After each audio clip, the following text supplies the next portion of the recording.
Good evening, viewers, and welcome to a special program about the Guyana Elections Commission and local government elections. My name is Michael Young. Thank you very much for joining us. With me in studio today to have a general discussion with respect to what's happening in our country as we prepare for the local government elections on November 12th are three commissioners of the Guyana Elections Commission, who of course are no stranger to the public and no stranger to television land.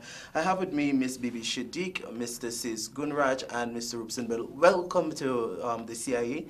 And thank you very much for joining me today. Thank you very much. All right, there's a lot for us to discuss. Lots of things are happening in our country. The first thing I want to talk about a little bit is the Guyana Elections Commission under the new chairman that was recently appointed. I want to get an overview of what has been happening before we get into the crux of our discussion and what we're really going to be discussing. Stacey, you want to start? Tell us a little bit about what's taking place. Well, Michael, first of all, thank you very much for having us on your show. I'm tempted to say that the least I say about the operations of GCOM, it may be better. However, that temptation, I will have to avoid it because there is so much happening there that is sometimes utterly distasteful. Okay. You've heard in the media us complaining and saying things recently about the quality of the meetings, the discussions, the timing of the meetings, and those statements that we've been making are not very complimentary of the process at GCOM, because in reality, the meetings are truncated in terms of time. The discussions sometimes, even though they may be very long-winded, do not end in decisions and implementable decisions. And generally, at the commission level, it is as though you have to squeeze blood out of stone to get information as to what is happening in the secretariat level. The secretariat seems to operate at their own pace, at their own on their own rules, and at the commission level, sometimes it's almost as a need-to-know basis, or don't ask, don't tell, unless something is brought up or a specific question is asked. Then that information is a mystery to us. Okay. Now, yes, I want to say something, but you talk about chairman and GCOM. Statutory meetings are held on Tuesdays. It's supposed to start at 1 o'clock and go on up to when you finish the business. From the first day the chairman was there, he announces that he's not going beyond a certain hour. So we are now forced to say, well, the witching hour has arrived. First it was 5 o'clock. Then it came up to 4 o'clock. Then if something is being discussed and the chairman doesn't, he gets up. He leaves without even adjourning the meeting. This has happened on more than one occasion. The thing is that it is not, I mean, the commission on the storage valley was long, we used to go long hours, we used to have things, but at least we used to have we didn't have a chairman who used to get up and walk out the thing. This now is happening. The commission is divided now into subcommittees. We have subcommittees for admin and finance, for operations and so on. Like for the elections process, SACE is on that subcommittee, Sept and Robson. Robson and I are on an admin one. Vincent is in our committee. And only the other day, Vincent said, the more questions you ask, the more you realize what you don't know. Because things are happening, but nobody reports to the commission.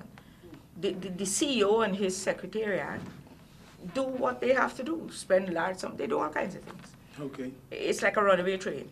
And what has been your experience, Mr. Ben? Well, I think the experience at GCOM, I've said before that it's really the worst run organization that I'm in Guyana that I have been associated with. And this is surprising in many ways because it is in fairly comfortable circumstances. There's generally not much pressure on it to do things except when it comes at election time.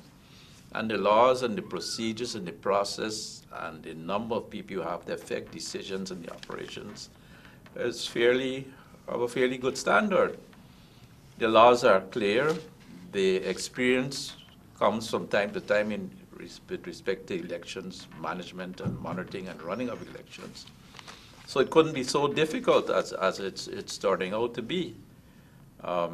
My position, my understanding now, I have arrived at the position in any event that the Guyana Elections Commission with its secretariat is not catering to have the free, full and informed expression of the will of the Guyanese people as an electorate.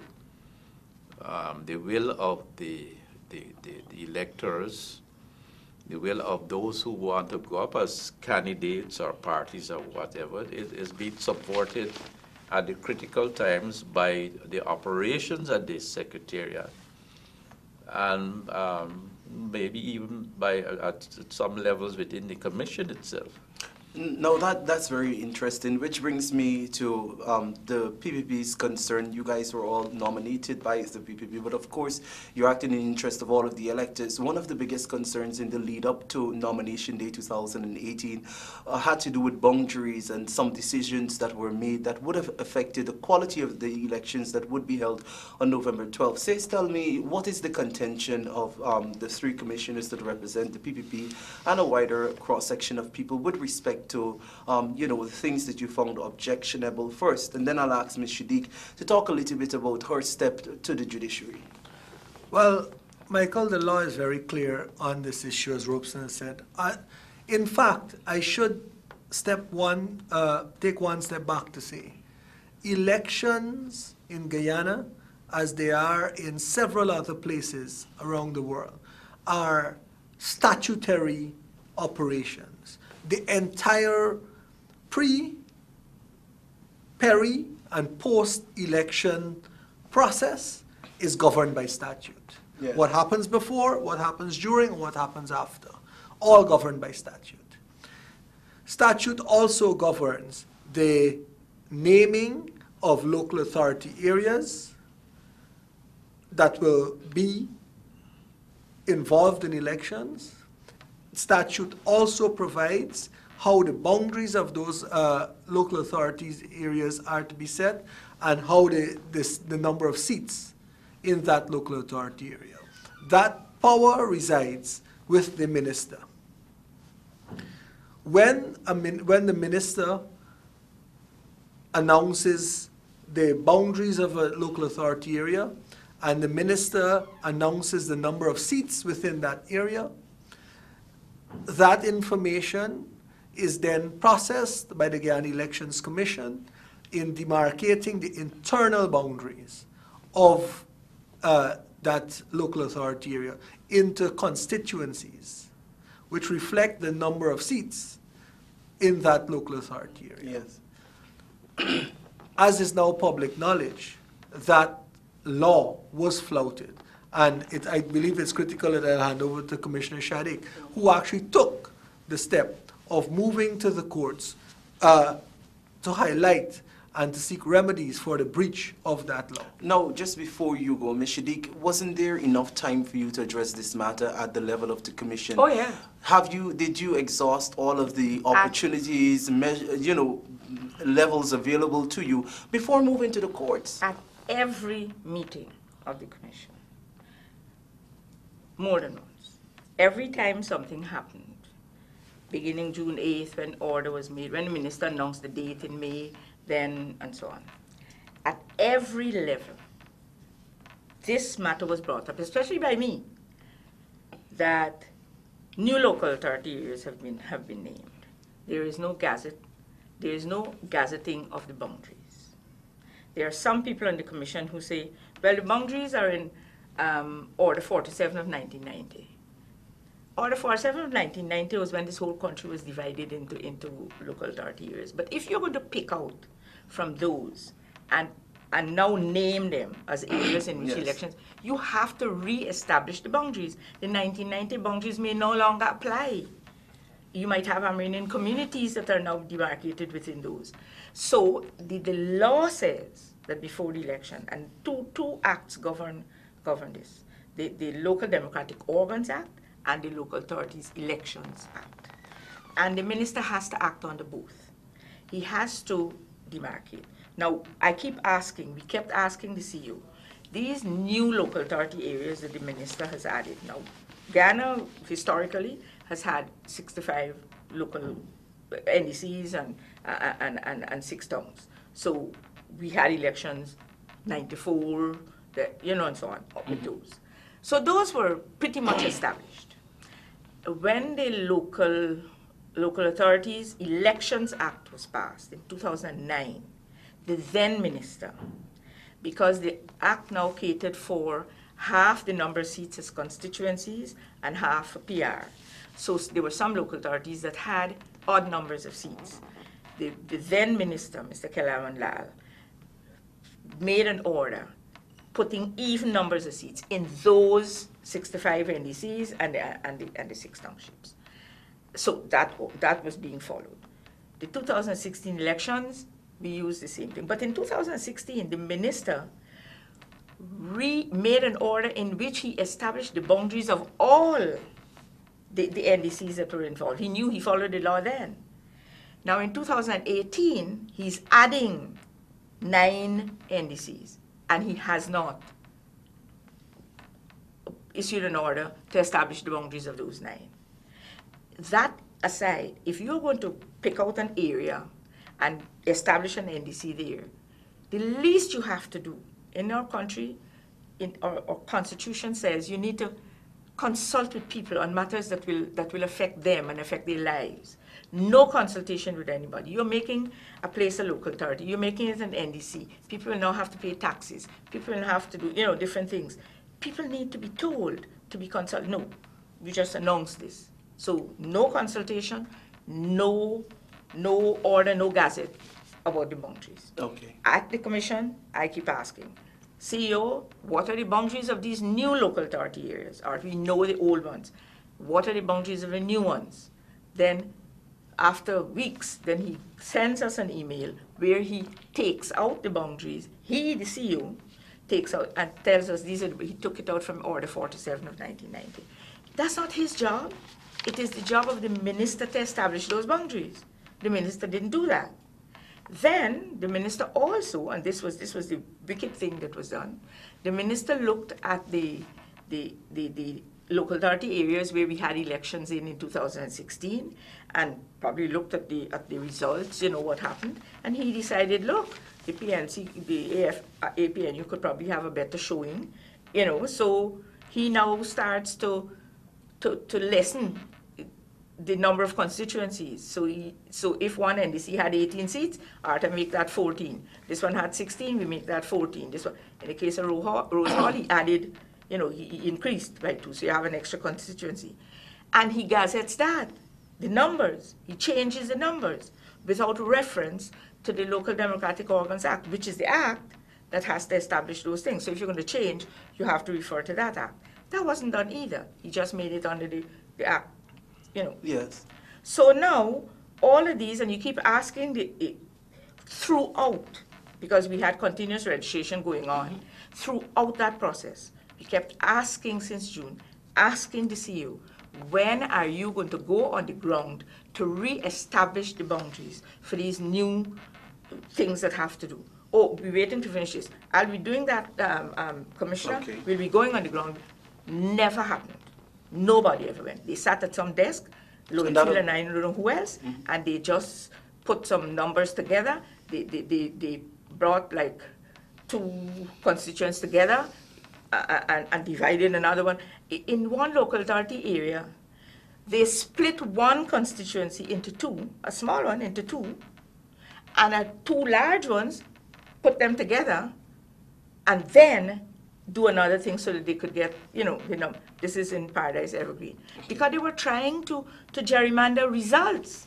The boundaries were Yes. fixed. And this is what we're saying. You never went on the ground. You never spoke to people. That's the ones that were changed by the minister. And the ones that were established by the minister, you also set boundaries without even going on the ground. How do you not go on the ground to talk to people? Okay. And they didn't have any consultation. So despite all of that, All of that, it didn't happen. Couldn't get anywhere with the commission. Fortunately, the the Judicial Review Act was brought into force by the Minister of Legal Affairs. When he couldn't help it anymore, he probably would have gone to jail because he was in contempt. Okay. Brought the thing into force. As soon as it was brought into force, I'm a lawyer myself, I saw the opportunity and we discussed and decided that we were going to go for judicial review of the actions of these two public officers, public officials. And that's why we went. And we pointed out there that these things affect only a certain number of LEAs, not all 80, affect like 24 or something. So, and the law allows for elections to be held in different LEAs over a period of time. They don't have, this is not like general elections where the elections have to be on a certain day.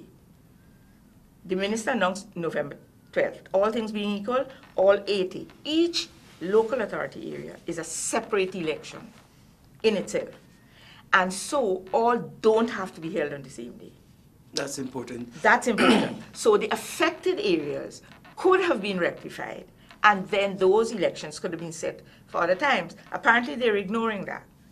And then the minister, we went to court, timelines were set for answering and so on and all of that. And then suddenly the Legal Affairs Minister, the Attorney General, now announces that he's saying the court doesn't have jurisdiction to hear the application for judicial review because the election process has started and that we're supposed to file a petition. Petitions are filed after elections are held. When you disagree with results and you give reasons why. You having spent money is no reason for not reviewing a decision which can be corrected in less than a month. Okay, let's spend a little bit of our time talking about nomination day and what took place. Mr. Ben, let me bring you into this discussion. Nomination day 2018, persons turned up, they presented their list to the various returning officers in the local areas. The process went for many very smooth, and then after the process was completed, there was drama. Tell me a little bit about Well, I wouldn't say that on nomination day in itself that for many of the years it went smoothly. Okay. There were problems in many of the areas. One issue related to persons appearing forced to take in their nomination papers. There were instances where there was a tussle, abuse, and cuss out, and so on, as to who appeared forced. Is that normal? Well, it is said to happen every now and again, but it is a way in which it happened.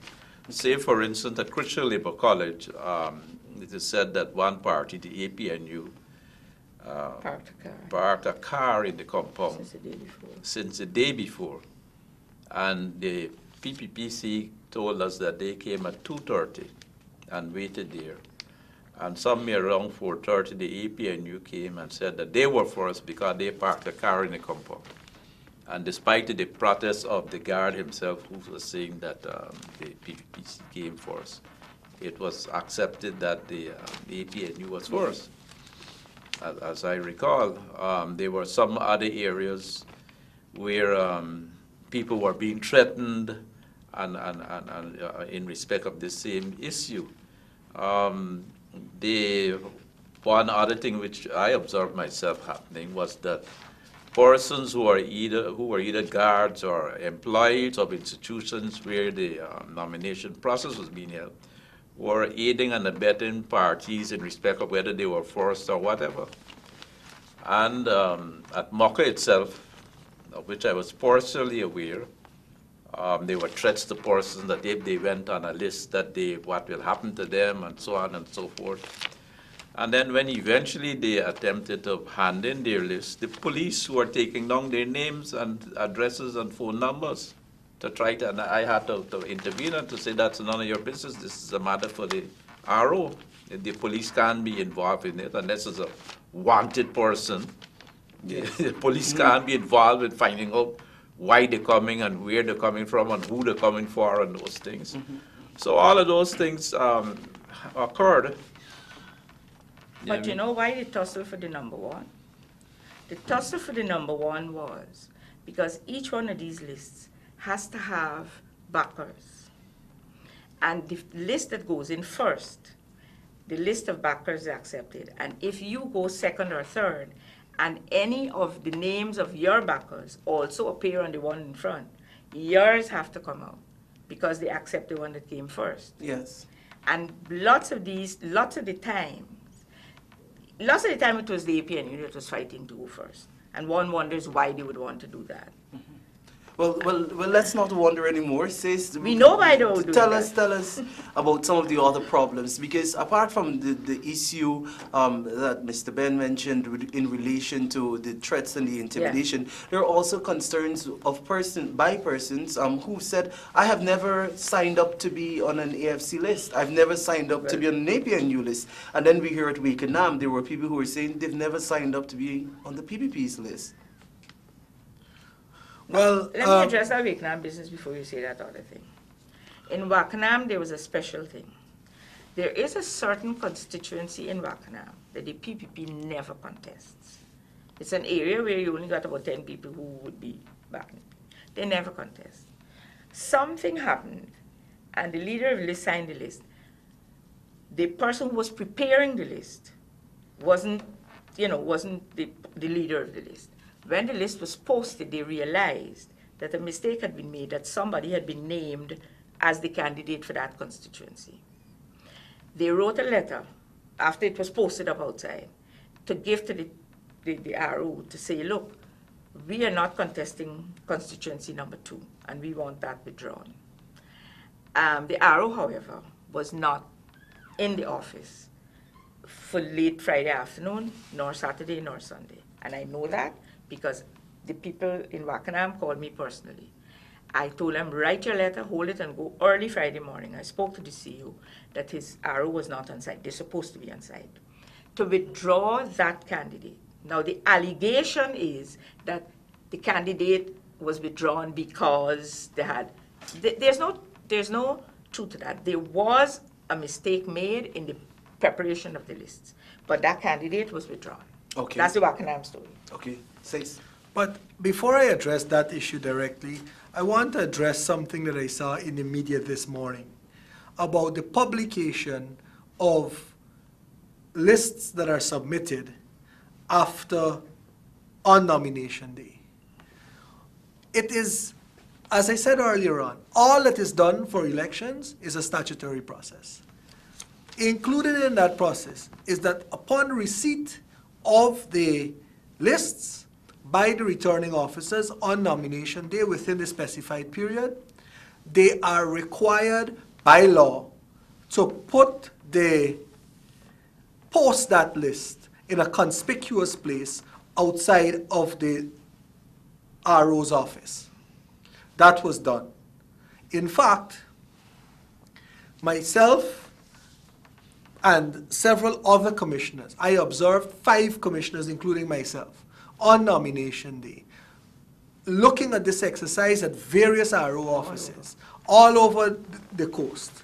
I can say I was on the East Coast. I know Commissioner Shadegg was on the East Bank. I know Commissioner Ben was at various places. I was also at Critchlow Labour College, where it was attended by a large media contingent. It was attended in person by the Minister of Communities. It was attended by the chairman of the Guyana Elections Commission. All of these people observed, or are deemed to observe, that these lists were posted outside. Today I am reading in the press a contention by one of the stakeholders that that publication was at the instance of myself and my fellow commissioners at the Guyana Elections Commission. I want to call that hogwash and reject it out of hand. But why must that be a cloistered virtue? This is not some operation happening in a back room that a nomination is done or a candidate is done and it is hidden. That is not what the law envisages. The law envisages that this be a clear and transparent process. So the reason for that posting is that the public must go and see. These are the candidates that are being proposed. These are the people who are backing or are nominating those candidates and that list as a whole. It is a consequence or an outcome of the viewing of those lists that all these issues have now arisen. And let me speak about those issues now. One, people started to complain that they never signed lists. Yes. Two, people started to complain that they did in fact sign lists, but they were duped into so doing. They were told that they're signing a petition to get better roads. They were told that they were signing up for, in one case I heard, old age pension. Another one, I was told that they were enlisting people to become members of a community policing group. Mm-hmm. All of those are clear instances of fraud. And I can't see any right-minded and right-thinking member of society countenancing that people's names appear either as candidates or backers by some fraudulent means. And people will not want, and first of all, the general public will countenance that. Secondly, the body statutorily and constitutionally designed to treat with those, that is the Ghana Elections Commission, will want to countenance such a fraud being perpetuated on the Guyanese people, the Guyanese public. Okay. But it appears that there was also, Mr. Ben, some more confusion. Even when people turned up to follow the law, to take their names off of the list, to say that I never signed this list, I was fooled into signing the list. There were some ROs, I'm told, who did not agree, who did not remove their names, and there was difficulty at the last moment. And while commissioners, I understand, maybe the three of you and others tried to intervene in the process to have a speedy resolution, the process did not end as you would like. What is the next step after that? I have heard the opposition let me leader clarify say a bit on what occurred. We were assured by GCOM Secretariat in the person, The CEO. no less of the CEO, Lowenfield, that on Wednesday at 23:59 hours would be the latest time by which names could be removed from the list. My understanding was as a candidate or a backer. This was transmitted, and the ways in which persons could have been removed from the list was that an affidavit taken in by the head of the list or the deputy, or by the person coming in person, appearing in person, or by way of letter to the RO's office. On Wednesday, problems were occurring where affidavits were being taken in, persons were appearing in person and with letters, and the ROs were refusing to accept this information for removal, for scrubbing of the list, for removal from the list. We then tried, all three of us then tried to get on to CEO Lowenfield to clarify the matter and to have the list accepted, the affidavits accepted, and he had disappeared. when you say disappear, He couldn't be found. He was answering he couldn't the phone. be- was it at that specific time? He Yes, couldn't be found? at the time that Not the problem to me started around 2:30, 3 o'clock. I called his office, I spoke with the secretary, she said he might be at Critchlow. I called again, she said he might be in the East Bank of Demerara. I called a number of occasions his telephone, the phone rang but it wasn't answered. I went to his office, he wasn't there. Is that an opportunistic disappearance or deliberate disappearance? In my view, it could only be deliberate. I think It so. could not be that the CEO, the man who is pivotal to this process, to making it move one way or the other, to clarifying an issue, would disappear. In fact, I accuse him of doing a Houdini-like disappearance act on us. And then when I went and spoke with the DCO, and Commissioner Gunraj joined me then later, the DCO said, well, she couldn't do anything because she had one instruction, and that the list could not be accepted, and she couldn't do anything unless she got... That the affidavits couldn't be accepted. Yes, affidavits couldn't be accepted, but she couldn't do anything unless she got an instruction from the CEO. Now, what are the consequences of that? Obviously, if people have not managed to remove their names, the PPP was not the first in a lot of these constituencies. Does that disqualify your list? What are the consequences? No, it doesn't disqualify the list. The thing is that there are unhappy people there because in some instances it wasn't a living person whose name applied there with a signature. It was the mother who had died, and the children saw their mother's name there as having signed as a backer. It was, it was all kinds of things. So people wanted to make sure that their will was heard. We are there to listen to people. I don't know the other parties if they're not.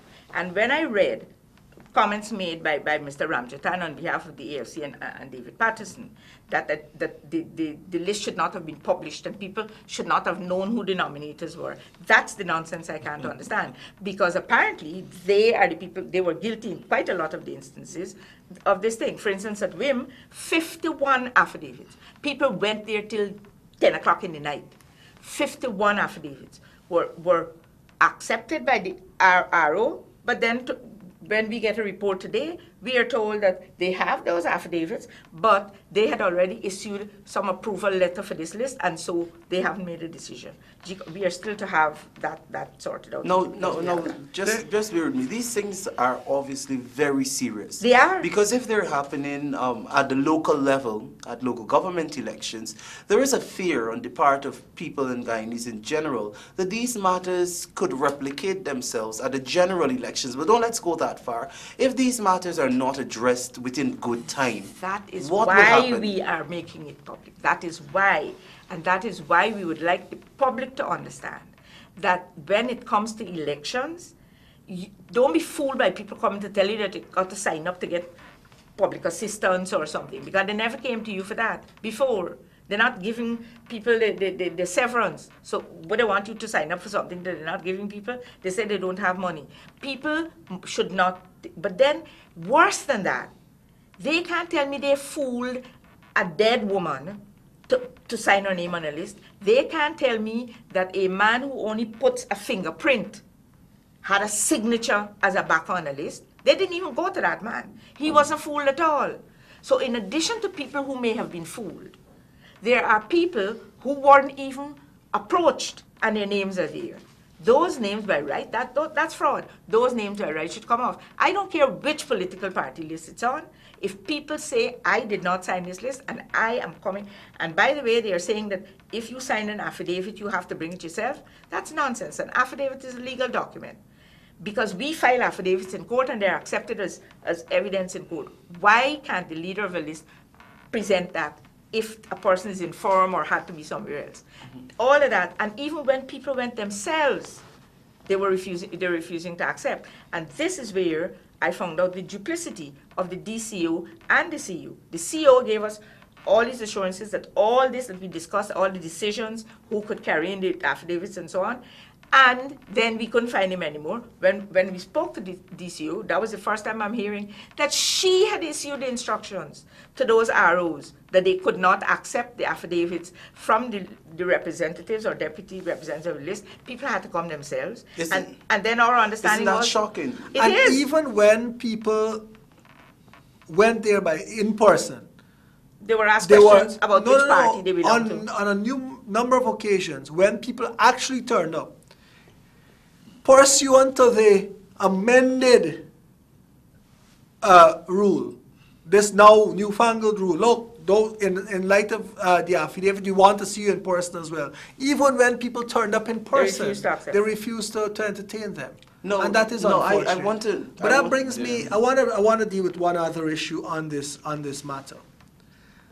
As I said earlier on, there are two components that make up a list. One, the list of candidates, and the list of backers. The list for the candidates, the law imposes a greater liberty to withdraw, notwithstanding the statutory timelines and so on. And I'll get to statutory timelines in one moment in relation to backers. The law recognizes the ability of a candidate to withdraw at any time during this process, even after the approved lists are published in the official gazette. A candidate can withdraw, or the law also specifies that if a person dies, a candidate dies, days before the publication, the date for publication is Saturday the 29th, according to law. Days before that deadline, you're being told that they've not met the statutory deadline. But I want to add something more fundamental to this. Is some sort of restriction going to be placed on someone who later discovers that their name was either fraudulently placed there, they did not consent to it, or dead people, people who purported to have signed very neatly, legibly on documents. When you see their identification card, it has a thumbprint. But all of that forms part of lists, and those persons are going to be prevented from removing their names or asking for the names to be removed because some time has passed. I understand, and I understand that the process has to go on, but the process must not be viewed, or the process must not be used in a manner that basically disenfranchises persons. Because the franchise of an elector does not only limit that elector to voting.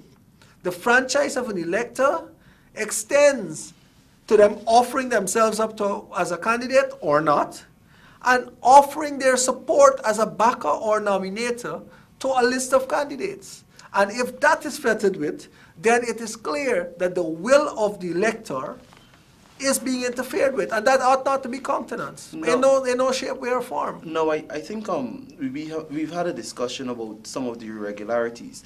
Now, one of the biggest questions being asked by John Public is there collusion? I'm not talking between Trump and Russia or any of those things. I'm talking here within the context of the machinery of the Ghana Elections Commission, which you have pointed out by your very comment seems reluctant to correct the very deficiencies that they are supposed to avoid as a statutory body. And then there are the two, the ruling political parties that form part of the coalition who are supporting GCOM's reluctance to sanitize lists, which people would want all parties to have the best list, the cleanest list out in the public. Is there collusion? Do you see signs or trends that there is some collusion between the Ghana Elections Commission, of which you sit as commissioners, and political parties who are contesting these elections? One can only suppose that there is, given what has happened, and in fact that there's a repeat of things. In the 2015 elections, the returning officer for Region 4 couldn't be found when a recount was required in respect of the results for Region 4. And the time passed and the results were declared over and above protests, genuine protests in respect of having what is required, a recount. And we have the situation which we have now. And now again, there's another disappearing act by a pivotal agent of the process in the person of the seal with respect of being available. Of course, there were spurious reasons as to give him why he couldn't be found for 8 or more hours at a critical time. He was at his doctor, he was doing an affidavit with his lawyer, and then he was sick or tired and he went home to sleep. But we are in modern times. You can text, you can call, you can leave messages, you have offices, you have officers who should be able to contact you at a critical time. So, in my view, the makeup of the GCOM and the personalities, too many of the personalities which are there, are open to malign influences in respect of elections and are open to doing fraudulent things. The machinery cannot be trusted. They cannot be trusted. They cannot be trusted with respect to giving to the Guyanese people any comfort with respect to delivering free, fair, and transparent elections. I've said so. I've been very vocal about it. I've said that the whole place should be restructured and set up in a way that they can have a modicum of trust that we could go forward into any type of elections. It is not happening. And it will not happen unless we do some other things about it and we bring a greater scrutiny on the GCOM, both national scrutiny and from overseas, with respect to their operations and with respect to the personalities, some of whom have been planted in the structure. It will not happen unless those things happen, and we have to be vigilant, and we have to encourage people to come out in large numbers to ensure that the process has enough weighting one way or the other to ensure that we have a result that is acceptable to the Guyanese people and internationally. You talk about collusion, and I want to say something. It seems as if it is only the commissioners nominated by the opposition who are sitting there, and it's only the PPP, it seems, that is bringing to the fore all these instances of people's names being. The other parties don't seem, in fact, the AFC said they should never have published it. Now, and we sat at the commission meeting today and heard that, well, once the approvals have been given, you can't do anything. Now, whoever was the RO, if that RO decided that on Friday evening they were issuing a letter to say that your list is approved, then anything that happened after that can't change anything on that list, that's nonsense.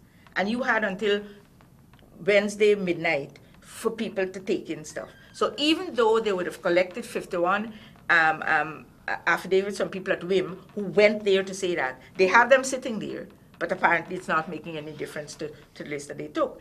The thing is that I don't know, I won't want to go so far and say collusion, but it's very revealing as to who is pointing out the instances of fraud, who is trying to get things collected, and who are staying quiet and who are saying, one commissioner on the other side today said, probably accusing us of creating, that we're in crisis, that the elections are now in crisis. Okay, but Ms. Shadik, we're going to wrap up now. We have about 4 minutes more left. From all you've said, it seems as though nothing significant is taking place at the Ghana Elections Commission to change the status quo of the organization, to respond to the concerns of the electorate, the will of the electorate, and to ensure that these local government elections are free and fair. Now, what is the next step? Obviously, you have sat at the commission for all of these months. You have all lobbied according to what you've said. You've recognized what are the deficiencies. GCOM does not seem inclined to respond. The local government elections on November 12th that are set, not taking away anything from the action that you filed in court in those areas. What type of elections are we likely to have if nothing changes? From what you've said, that's the first question as we wrap up. And secondly, for any of you, throwing it out, is this reminiscent of some other period of time where people had to be very concerned about elections in Guyana? I'll tell you what, we are very, very, very determined that what happened in those times will not happen in this time. We will take every single step that we have to take. That's why all of these things are being made public. We will take every single step that to make sure that we don't go back to those dark days. We cannot sit down and say, oh, well, they're doing this and they will do it. That's nonsense. They have to be prevented from doing it. And if you notice, 2016, these issues were not raised because, we weren't au fait to find them out. And this time the people are more desperate. This time I see a desperation. I think parties want to get some kind of validation from the people before 2020. And they're afraid that some of them will not be validated. And I'll tell you that some of them will not be validated. And so they're trying to accuse the PPP of making all these waves, and according to one commissioner, bringing this whole thing into crisis. But that's not our aim. Our aim is that we want to have elections that reflect the will of the people. And if we have to speak publicly about it, we will. If we have to go into the villages and tell people this, we will. And we will have to make sure that the people that we put as polling agents and so on inside those things look and see that the will of the people is not thwarted. Okay. Mr. Ben, as we wrap up.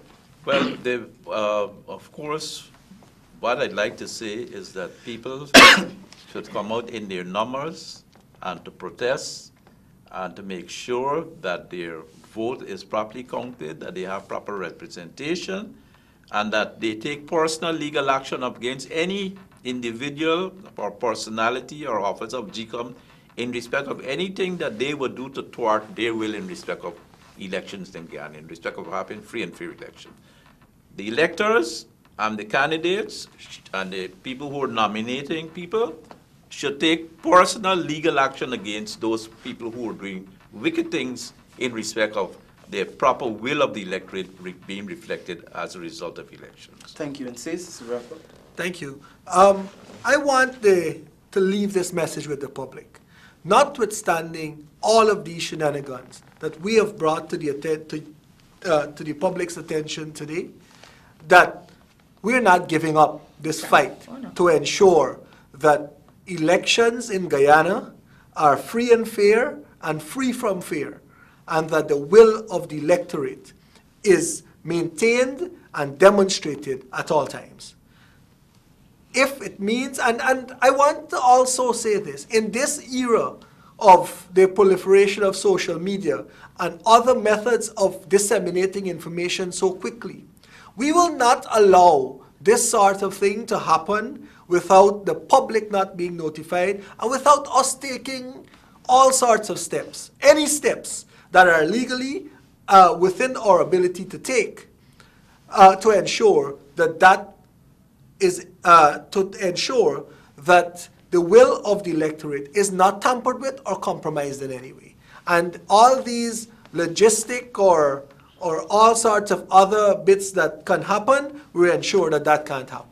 Okay, well, thank you very much for joining me. This has been a very fruitful discussion. I believe now it's left up to the public to draw their own inferences about the arguments that you've put forward. And of course, people are going to be looking at the Guyana Elections Commission and to all of you for leadership in all of these critical issues as Guyana prepares to vote for local government elections, hopefully, which will be staged on November 12th. Thank you very much again and for joining me and for sharing your perspectives. Hopefully, I can have all the commissioners who would be willing to come forward, and I'd like to issue an invitation to them too to come forward and share their own perspectives on what's taking place at the Guyana Elections Commission. Thank you very much, viewers, for joining me. I'm Michael Young. We'll have another discussion, another chat very soon. This has been